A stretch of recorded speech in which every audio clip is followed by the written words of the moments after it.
L'Alzheimer, una de les malalties que causa més cost social entre les persones majors, podria tenir remei d'aquí pocs mesos. Un equip d'investigadors de la Universitat de les Illes Balears ha patentat una molècula que és capaç de frenar l'avanç i estabilitzar els malalts que la pateixen. Aquestes mosques de laboratori tenen Alzheimer, una malaltia que afecta els humans i que se'ls ha introduït per via genètica.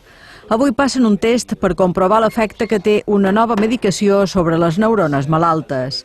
Les mosques malaltes han oblidat que per intentar escapar han de pujar al tub d'assaig per amunt. Algunes d'elles han estat tractades en la molècula descoberta a l'UIB. Són les que pugen. Les que no han estat medicades queden a baix. Aquesta és la prova que la molècula HDHA, sintetitzada en aquest laboratori per l'equip de biomedicina molecular i cel·lular del doctor Pablo Escribá, funciona. En humanos, los estudios que se han realizado indican que puede haber una leve mejora y después una estabilización de la enfermedad.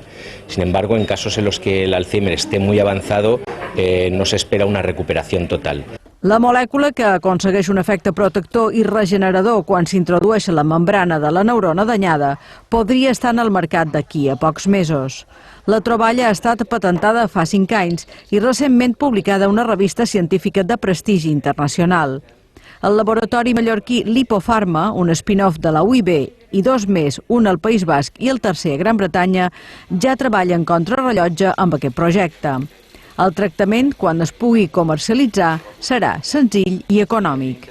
Como la vitamina C o cualquier otra molécula que actualmente se están tomando hoy en día, se realizan por síntesis y se administra de forma oral una vez al día, que es precisamente los estudios que se han hecho hasta ahora, la administración de una vez al día de la molécula en animales o en el estudio que hemos hecho en pacientes.